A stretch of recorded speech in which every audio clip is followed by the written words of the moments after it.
I didn't go to the bank expecting anything unusual. I just needed to take out $100, groceries, a little cash for the Sunday offering, and a refill on my arthritis cream. It was the same branch I'd been using since they built it in '97, just across from the old laundromat. I smiled at the young teller behind the glass, handed her my card and ID like always. She smiled back politely, but the moment she looked at her screen, I knew something was wrong. Her face went stiff just for a second. Then she tried to smooth it out with that customer service smile. "Just a moment, Miss Bannister. Let me check something." She stepped away and walked to the back. A few minutes later, Elise, the branch manager, came out. I knew her early 30s pressed suits, polite voice. She'd helped me once when I misplaced my debit card. She smiled gently like she was approaching bad news with a sugarcoat. "Miss Bannister, would you mind stepping into my office?" she asked. That was all it took to put the weight of the world on my chest. We sat in her little glass cubicle, the one with the fern in the corner and the chair that always squeaked. She laid a printed statement in front of me and pointed to the number at the bottom. "Your available balance is $3,812. I blinked. "That can't be right." She nodded gentle-like. "That's what I thought, so I double-checked. But it appears there were several large transfers over the past few months, all to the same account, JR Holdings LLC. I didn't say anything for a long time. My eyes drifted down the list. The numbers blurred together. $5,000, $12,500, $18,700, one after another, all labeled the same way. "I don't know what that is," I said. My voice was small in my own ears. "I don't have a business." She offered me a soft smile, the kind they give you when they don't know what else to do. Told me to speak to a financial advisor. Told me the bank would cooperate if I needed to report fraud. I nodded, thanked her, and walked out like a woman floating in her own skin. When I got home, I didn't take off my shoes. I walked straight to the kitchen table and sat down. My house was quiet. Too quiet. The kind of quiet that hums in your ears and makes you feel smaller than the furniture around you. I spread the statement on the table and stared at it. My hands trembled. My stomach twisted. I'd saved that money my whole life. 36 years in the school cafeteria, up at 5 a.m. every day cooking biscuits and mopping floors. I missed birthdays, skipped doctor's appointments. I worked while other folks retired. Every dollar in that pension came from sweat and sacrifice. I thought of my son, Jalen Rivers, my only child. He'd always been sharp, always dressed nice, always had a slick answer. Lately, he'd been talking a lot about investments in real estate. Driving a new car, wearing shoes that cost more than my light bill. I figured maybe he'd finally hit his stride. I picked up the phone and dialed his number. He answered on the second ring. "Hey, Mama. Everything all right?" "I went to the bank today," I said, keeping my voice calm. "My account is nearly empty." There was a pause. Too long. Then he laughed like it was nothing. "Oh, that. Yeah, it's just some business stuff. I moved some of your funds into a better account. It's all safe." "What business stuff?" I asked. "You didn't tell me anything about that." "We talked about this a few months ago, Mama." He said, "You told me to handle things for you. Remember? I set up a holding account." "No, Jalen. I never said that. I never gave you permission." "You probably just forgot," he said, and his voice had a little edge now. "I had you sign the papers. It's handled." I couldn't speak for a second. My breath caught in my chest. "I want to see the papers," I said. "I'll show you, Mama. Don't worry. Still your money. It's just working for you now." He hung up after that. I sat at the table for a long time. The sun moved across the window and the kitchen grew dim, but I didn't move. I looked up at the picture of him on the fridge. 5 years old, missing front teeth, grinning from ear to ear. I remembered when I scraped together enough to buy him that graduation cap. I remembered frying chicken at 2 different houses just to afford his school shoes. I picked up the phone again and called Tar. Tar Ellison is my nephew, my sister Gloria's boy. He's 29, works with computers, always respectful, still brings me lemon cake on my birthday, and calls me Aunt D. He's got one of those quiet, serious brains. Doesn't talk a lot, but when he does, it's worth listening to. He answered on the 3rd ring. Hey, Aunt D. Tick, I said. I think I need your help. Something's not right with my money. He came the next morning, brought his laptop, gave me a hug, and didn't waste time with small talk. I told him everything while he logged into my email and bank account. After a while, he stopped clicking. Did you sign this? He asked.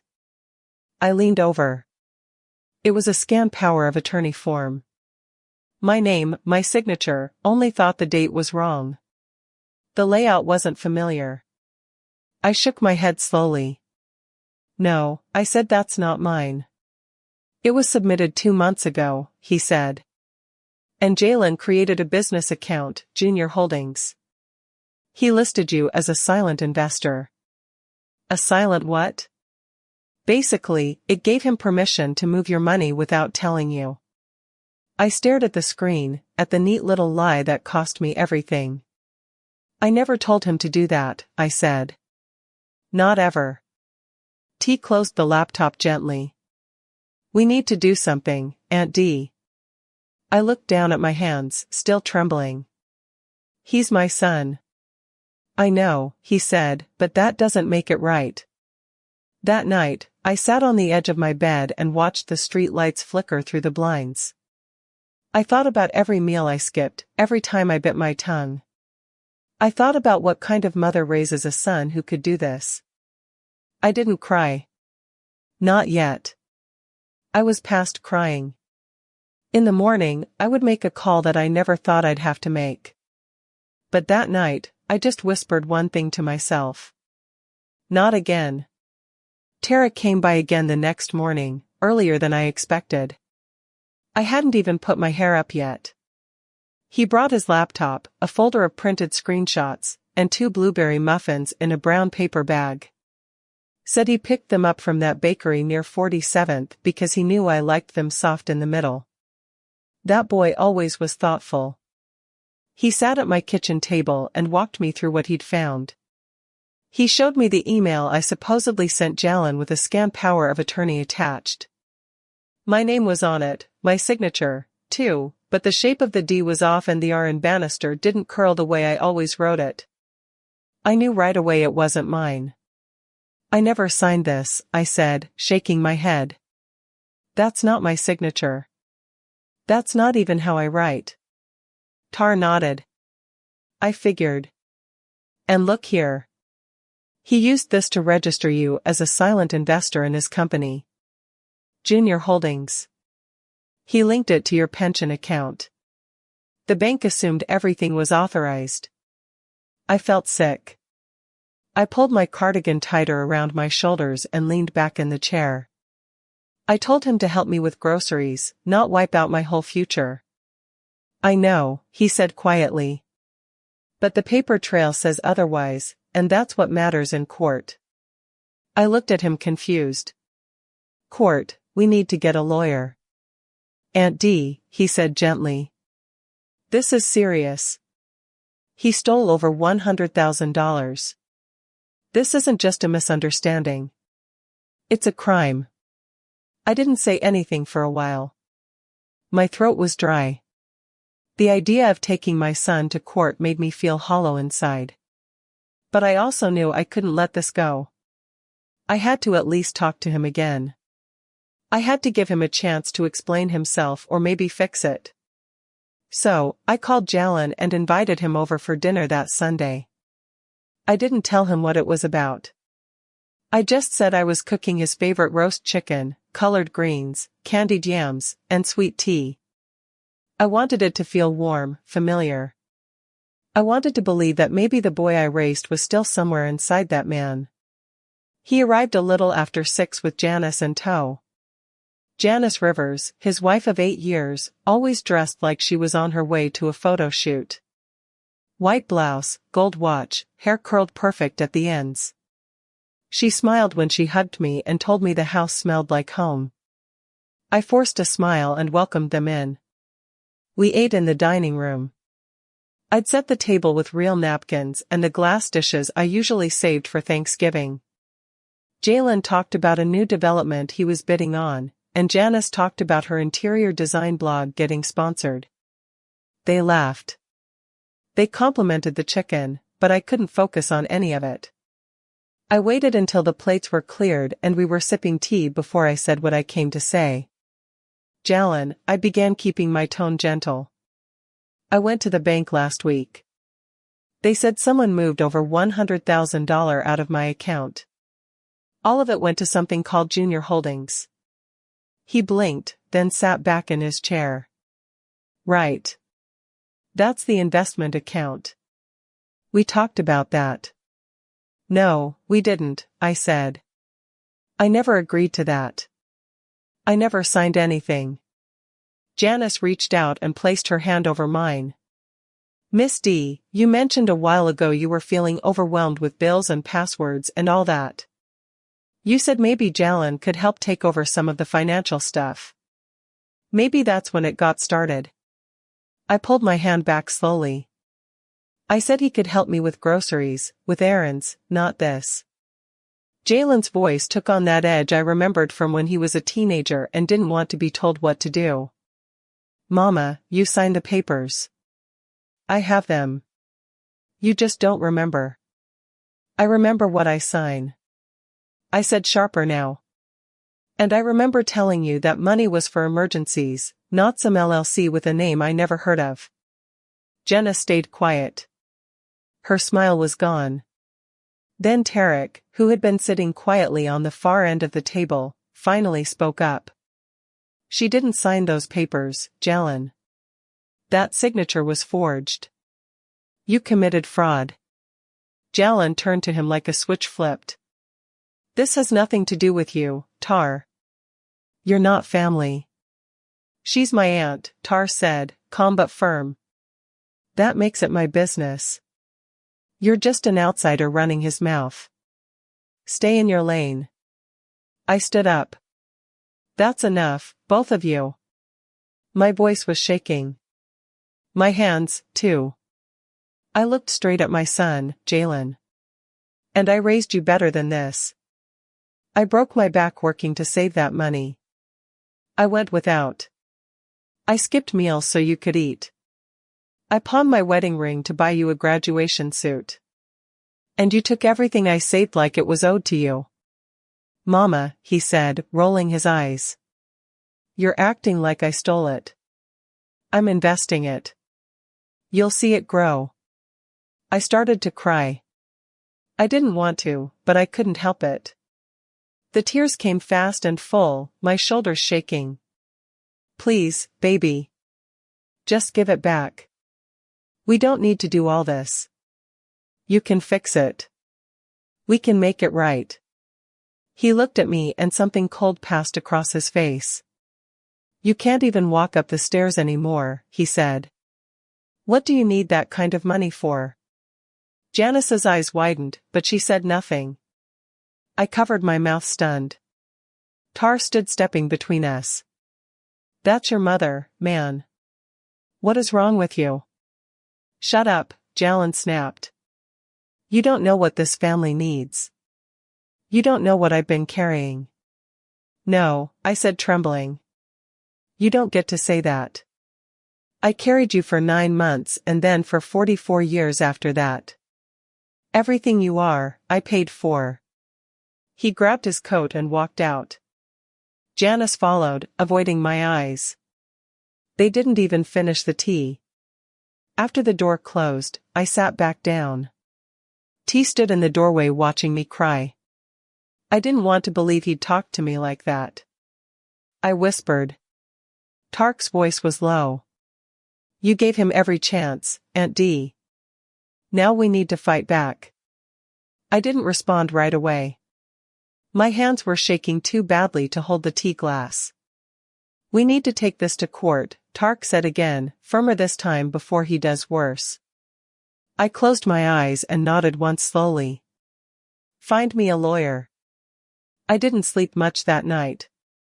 After Jalen walked out and Janice right behind him like a ghost, I sat in my kitchen with the lights off, listening to the hum of the fridge and the creak of the old house settling. I kept hearing his voice in my head. What do you need that kind of money for? The boy I carried in my body fed from my own hands now looked at me like I was a burden, like I'd lived too long. The next morning, Tark made a few calls. He said there was someone I should talk to, someone who handles cases like this. Her name was Nova Perryman, an elder law attorney in town who left corporate law after her own aunt got scammed by her caregiver. Tar said she didn't take on many cases, but when she did, she fought like hell. Nova came to my house that Thursday afternoon. I'd made sweet tea and wiped down the table 3 times before she even knocked. She walked in wearing slacks and a leather bag slung across her chest, eyes sharp but warm. She sat down, pulled out a legal pad, and asked me to tell her everything. I walked her through the bank visit, the forged signature, the business name I never knew, my son's reaction, the way he spoke to me. I told her I'd begged him to stop, that I cried in front of him, and he looked through me like I was already gone. Nova nodded slowly, taking notes with one hand. Do you have the original power of attorney from before? I opened the drawer near the fridge and pulled it out. I'd filed it away back when I thought I could still trust Jalen to do the right thing. It was dated 3 years ago. We'd revoked it together after a disagreement about some stock advice he gave me that went sideways. Nova compared it to the new one Tar had found. The dates didn't match. The formatting didn't match. And worst of all, my signature looked pasted in. This was submitted after the revocation, Nova said, pointing at the screen. This is identity theft. He used a forged POA to establish authority, then opened a business account in your name without your consent. That's elder financial abuse, wire fraud, and misappropriation of funds. I sat there quiet. I didn't need the legal words to understand what had been done to me. My bones already knew it. My chest already knew it. Nova asked if I wanted to file a formal complaint and begin proceedings. I hesitated, but he's my son. Nova set down her pen and looked at me straight. And you're his mother. You gave him life. He gave you betrayal. That doesn't make you the one who needs to apologize. I looked over at Tar, who hadn't said a word since Nova walked in. His jaw was tight, his eyes steady. He was waiting to see if I would let it happen again, if I would let it slide like too many mothers do, thinking love means letting it go. I don't want him to go to jail, I whispered. You want your life back? Nova asked. I nodded, then let the court decide how far this needs to go. Your job is to tell the truth. That's all. I closed my eyes for a second. When I opened them, my voice came out quieter than I expected. Do it. We filed the police report the next day. Nova handled everything. I signed the paperwork with a pen that didn't tremble, even though my hands wanted to. She said, we had more than enough to subpoena his bank records, tie the forged documents to his IP address, and prove deliberate theft. She said, judges don't take kindly to children bleeding their parents dry under the disguise of family. 2 weeks passed in silence. Then one afternoon, there was a knock at the door. I opened it and there he was. His shoulders were tense, lips curled in disgust. He had a folded envelope in one hand and fury in his eyes. I could see the edges of the subpoena sticking out. You really called the police on me, he spat on your own, son. I didn't move from the doorway. You left me with $38, Jalen. He stepped inside without being asked. Tar was in the living room and stood up quick, but I motioned for him to stay back. I told you I was handling things, Jalen said. You've embarrassed me in front of my wife, my partners. You stole from me, I interrupted. You forged my signature. You used my name to fund some fake company. It's not fake, he shouted. It's a real business. I'm building something for us. No, I said you built it for you. You drained my pension. You looked me in the eye while I begged you and you kept going. He sneered. You don't even know how the world works. You think scrubbing cafeteria trays for 30 years makes you an expert on investments. I know enough to know what you did is wrong. Tar stepped forward. You need to leave, man. Jalen turned on him like a viper. You don't speak to me. You're not even real family. She's more family to me than you are. Tar said, you betrayed her. Jalen looked back at me, breathing hard. Do what you got to do, old lady. You're already halfway in the grave anyway. I didn't cry. Not this time. I just stepped back and closed the door in his face. He didn't knock again. That night, I sat in my living room with Tar and Nova, a cup of tea in my hand and my name back in my mouth. I wasn't scared anymore. I wasn't confused. I was angry. I was hurt. But most of all, I was ready. Nova said the next step was court. And this time, I'd be the one walking in with the truth on my side. The courthouse smelled like lemon polish and cold paper. The kind of place where people whisper even when there's nothing to hide. I sat in the front row of the courtroom, my palms resting on my lap, my back straight, no matter how much it ached. I wore my husband's funeral brooch on my jacket. Not because it matched, but because I needed something strong pinned to me that day. Tar sat on my right, quiet as always, but protective in the way I didn't have the words to thank him for. Nova Perryman, my attorney, sat on my left, flipping calmly through her files with the focus of a woman who had been preparing for this moment her whole career. We'd submitted everything. Bank records, IP traces, the revoked power of attorney, even the email headers. Nova said we had enough evidence to make the courtroom fall silent. And then Jalen walked in. He wore a charcoal gray suit, neatly pressed with a silver tie I'd never seen before. Janice followed behind him like a shadow. She had on pearls and her hair was perfect, but her face looked tight. She avoided my eyes when she passed, sitting beside him without a word. Jalen looked straight ahead like this was a business meeting. He didn't glance in my direction. Not once. The bailiff called the courtroom to order. The judge walked in, His Honor, Lionel Drayton. Black man, mid-60s kind face, but no nonsense in his voice. I'd looked him up. He used to be a public defender then a family court judge. Tar told me he had a reputation for being firm on financial crimes involving the elderly. I prayed silently he'd see through the suit and hear the truth. Tar took the stand first. I didn't know what pride felt like in a courtroom until I saw my nephew sitting there, spine tall, voice clear, walking the court through everything he found. He showed the forged POA submission date, pointed out the IP address that traced back to Jalen's home office, and explained how the transfers were disguised as family investments. He was calm, respectful, and never raised his voice, not even when Jalen's lawyer tried to rattle him. Next came the financial expert Nova brought in. She explained how pension funds are monitored and how the bank accepted the forged paperwork only because of the authority that came with the fraudulent POA. She confirmed I'd been wiped clean over 10 months. $132,000 gone. Most of it in chunks too large to ignore. Nova stood and presented our case like a woman holding a blade she knew exactly how to use. She walked the judge through each document, each date, and each lie. She showed a copy of the original power of attorney we had revoked and placed it side by side with the forged one. She held up my signed affidavit and read my statement aloud. Every word rang out in that room like church bells.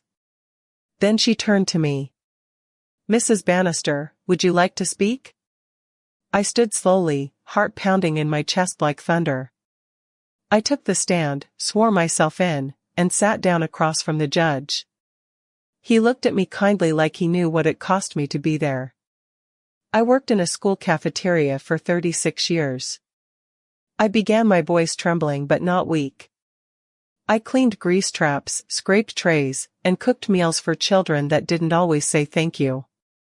I never asked for much. I never had much, but I saved every month, every year, because I wanted to grow old without having to ask anybody for help. My eyes moved to Jalin. He was still looking straight ahead. No shame, no fear. I gave my son everything I had. I skipped meals so he could eat. I went without coats so he could have new shoes. I didn't raise him with a silver spoon, but I raised him with love. And when I found out that the same child I sacrificed for had taken everything I built, I begged him to stop. I cried in front of him. I said, "Please, baby, just give it back." And he told me I didn't need it. Said I was halfway in the grave. Gasps rippled through the courtroom. I took a shaky breath. I didn't come here to ruin my son's life. I came here because mine was already ruined and I want it back. I stepped down and walked back to my seat. Tar touched my shoulder. Nova whispered, "You did perfect." Jalin's lawyer spoke next. He tried to paint the picture of a misunderstanding. Said Jalin believed he had his mother's permission, that he intended to pay it all back, that it was family business. But the judge didn't look moved. He didn't interrupt, but he didn't take many notes either. When Jalin finally took the stand, he spoke calmly. Said I had told him to handle things, that I was getting overwhelmed with bills, that he had nothing but good intentions. He never once said the word sorry. When they asked him directly, "Did you obtain her permission in writing?" He stumbled. "Well, she signed the PO." "No," the judge interrupted. "Did she give you permission for these transfers?" Jalin's jaw clenched. It was implied. Nova stood for one final question. "Mr. Rivers, do you believe that draining your elderly mother's entire pension without clear consent was the act of a loving son?" Jalin didn't answer. The judge closed his folder and said he would deliver his ruling in the morning. As we left the courtroom, I felt heavy. Not relieved, not yet. Just tired. Janice walked out quickly ahead of us. Tar offered to drive me home. I nodded. My legs suddenly sore from the day's weight. That night, I sat in my living room holding the photograph of Jalin at age 6. He had missing front teeth and a Kool-Aid stain on his chin. I kissed that photo, then turned it face down on the table. Whatever came tomorrow, I knew the truth had been spoken, and I was no longer the one who needed to be ashamed. I didn't sleep the night before the sentencing. My mind kept playing everything over the courtroom, the forged signature, Jalin's face when I begged him. I sat by the window until the sky turned gray, watching the neighborhood cats creep across the sidewalk like shadows. I wasn't nervous. I wasn't angry. I was just tired. Tired in a way that reached down into my bones. Tar picked me up that morning. He didn't say much, just opened the car door and made sure I had my walking cane. He looked like he hadn't slept either. As we drove, I kept thinking about what the judge might say, whether Jalin would look at me, whether he would finally feel something. We arrived early. Nova was already there, standing near the front steps of the courthouse with a file in her hand and that focused look in her eyes. She nodded at us. No speeches, no pep talks. She knew I didn't need them. Inside the courtroom was quiet. No jury this time, just Judge Drayton behind his bench, the state prosecutor seated across from Nova, and us in the gallery. Jalen walked in 5 minutes after we were seated. Same tailored suit, same slicked back hair. He didn't look my way. Janice wasn't with him this time. When the judge called the session to order, I felt my breath hitch. Not from fear, but from the weight of what was coming.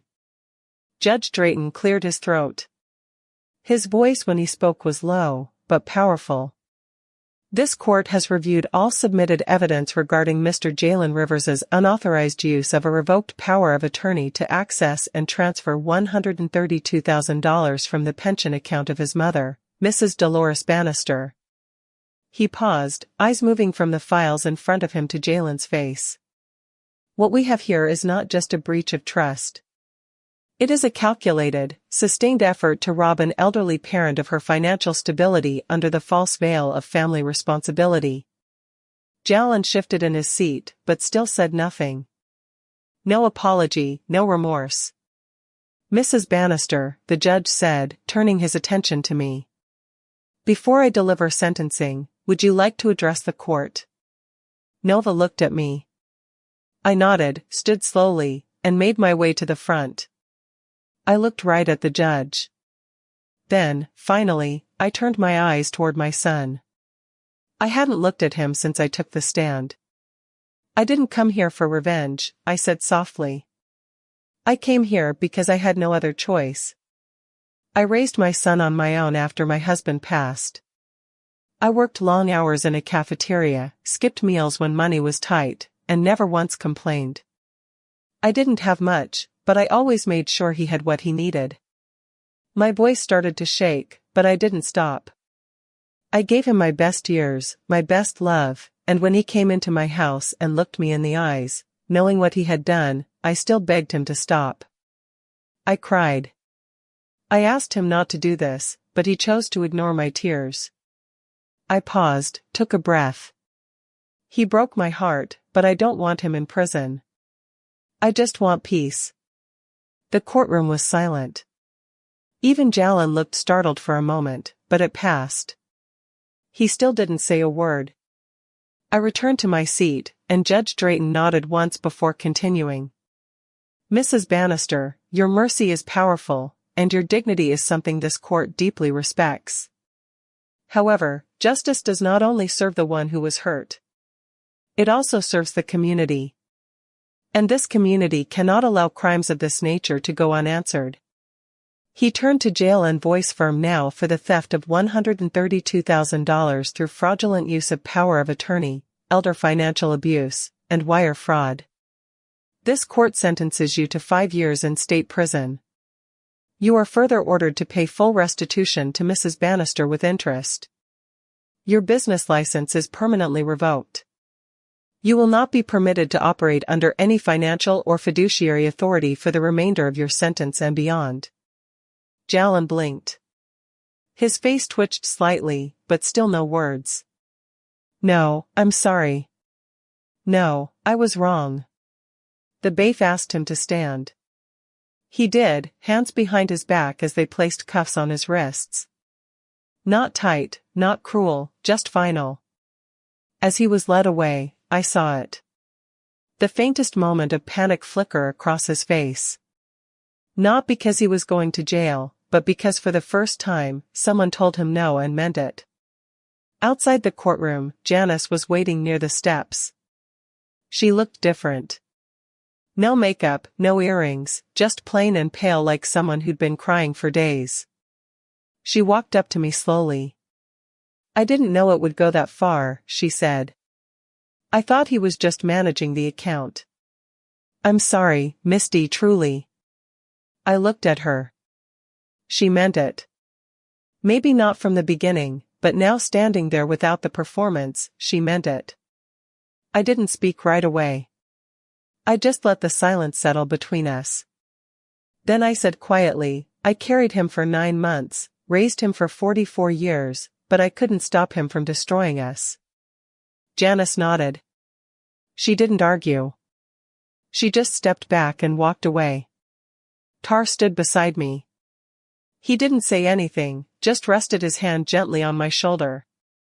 We drove home in silence. The courthouse disappeared behind us, but I knew the story wouldn't. I'd carry it for the rest of my life, but I wouldn't carry the shame that belonged to him now. The first restitution check came in the mail about 4 weeks after the sentencing. It wasn't much, just a few hundred, but I stared at it for a long time before opening the envelope. It had my name printed clean across the top. Dolores A. Bannister. And it was the first thing in months that made me feel like I still owned something. I used it to repair the front porch steps. The ones Jalen used to promise he'd fix once he closed the next deal. He said that so many times I stopped believing it was ever going to happen. But that morning, I sat in a chair by the window and watched a man with thick gloves and kind eyes measure, hammer, and paint over the cracks. By sundown, the steps were steady again. I walked up and down them twice just to feel it in my knees. Word got around town that Jalen had filed for bankruptcy, though it didn't wipe away what he owed me. The judge made sure of that. The debt stayed. Every dollar. His credit was gone. His accounts were frozen. His reputation, well, that shattered quicker than glass under a boot heel. Janice left him within the month. Packed up her things and moved back to Atlanta to stay with her sister. She didn't tell me goodbye, but I heard from one of her cousins that she found a job at a retail shop and stopped wearing her wedding ring. I didn't feel angry about it, just tired. I'd stopped expecting much from that household long ago. The whisper said Jalen was living in a friend's garage on the east side, sleeping on an air mattress and picking up handyman jobs under fake names to avoid wage garnishment. The man who once strutted through brunch spots talking about owning empires now begged folks for paint jobs and yard work. And none of them were calling him back. Sometimes I imagine what he must have felt when that first cell door closed behind him. Not out of spite, just wondering if that silence taught him anything. I never visited. He didn't write. The last thing he said to me was that I was halfway in the grave. I don't think I'll ever forget it. No matter how many sunrise teas I drink or porch breezes I breathe in. Words from your child cut sharper than any stranger's. But I also knew I couldn't carry him anymore. Not after what he did. I gave him everything I had. My body, my time, my trust, my savings. And when he took it all, I gave him one last thing he didn't ask for. Accountability. One evening, I was sitting on the porch sipping tea when a little girl named Leia from 2 houses down ran past with her jump rope and waved. "Hi, Miss D," she yelled with a gap to smile. "Hey, baby," I called back. I waved and smiled, then went back to watching the sunset. The light was golden, soft on the trees, and for once, my breathing didn't feel heavy. Not from grief, not from guilt, just peace. Tara came by later and sat beside me. He'd been checking in every week since the trial. Always brought something, a casserole, a phone charger, a slice of peach cobbler. He sat down with a sigh and looked out over the yard with me. "You think he regrets it?" he asked after a while. I didn't answer right away. I watched a bird land on the fence, then flutter off again. "Maybe one day," I said. "But regret doesn't put food on the table, and it doesn't give back what a mother gave." He nodded. Didn't push me to say more. I sipped my tea and leaned back in my chair. The wind picked up a little, and I let it move through me all the way down to the soles of my feet. I looked at Tarek and smiled, not because I was happy, but because I was free. He looked back like he understood. "I gave him everything," I said, my voice quiet but firm. "But I kept my name, and I won't let anyone take that from me." And I meant it. My son stole my pension, so I pressed charges and watched him cry in court while I testified. My son said I didn't need that kind of money anymore. He said I was too old to use it, too slow to manage it. And just like that, he drained every last dollar from my pension while smiling in my face. But I didn't go quiet. I didn't die quietly either. I faced him in court. And when they asked me if I had anything to say, I looked him in the eye and told the truth. Before I begin my story, I just want to say thank you for listening to me pour my heart out. Let me know in the comments where you're listening from and what time it is. I love hearing from you. And if you haven't already, please hit the subscribe button. It helps me more than you know. Now, let me tell you what really happened.